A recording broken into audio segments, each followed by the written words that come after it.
John McGee wasn't your average bloke. He hailed from Bradford, a place known for its grit, not its heroes. But John? John was different. He had a destiny, a call to adventure. An ancient prophecy foretold of a man with a big sword, destined to save Iceearth 4 from the dreaded Duckmen. That man was John. He had the sword, a family heirloom passed down for generations. It was time to use it. The Duckmen were a strange and powerful race. They came from the moon, which wasn't a rock in space, but a colossal icy mountain in the sky. They craved warmth, and Iceearth 4, with its perpetually frozen oceans rumoured to be made of concentrated fruit juice, was their target. John couldn't let that happen. He packed his bags, kissed his nan goodbye and set off. His journey would begin with crossing the vast, juicy ocean. He had a sword, a dream, and a whole lot of courage.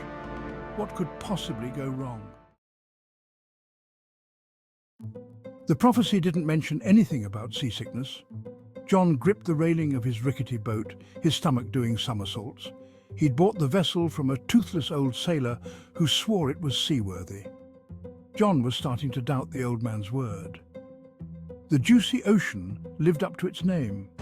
It shimmered with an almost unnatural luminescence, the concentrated fruit juices within its depths creating a dazzling spectacle.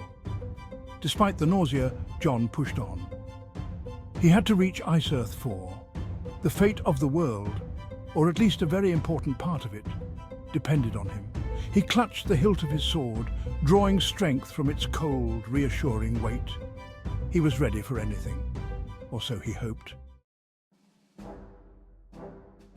Days turned into nights. John battled storms that smelled faintly of oranges and pineapple. He fended off giant, mutated tuna with a taste for human flesh. The juicy ocean was a treacherous mistress. Just when he thought he couldn't take it anymore, land appeared on the horizon. It shimmered like a diamond under the twin suns. Iceearth 4. John steered his battered boat towards the shore, his heart pounding with anticipation and dread. He could see the Duckmen now, waddling on the icy beaches, their orange beaks gleaming in the sunlight. They were setting up camp, preparing for their conquest. John knew he had to act fast. He jumped onto the ice, his boots crunching on the frozen surface. He raised his sword, the sunlight glinting off its blade. It was time to fight, but as he charged, a voice stopped him in his tracks. "Hold on there, kid. Looks like you could use a little help." John spun around, his hand instinctively tightening on his sword. Standing there, a mischievous glint in his eyes, was none other than Harrison Ford. "What in the—" John stammered, completely baffled. Harrison Ford grinned. "Don't look so surprised, son. Happens all the time. Let's just say I have a knack for being in the right place at the right time. And right now, this place needs a good old-fashioned harrowing. You up for it, kid?"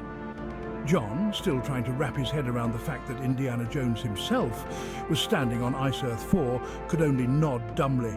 "That's the spirit!" Harrison Ford slapped John on the back, the sound echoing across the frozen landscape. "Now let's go teach these quackers a lesson they won't soon forget."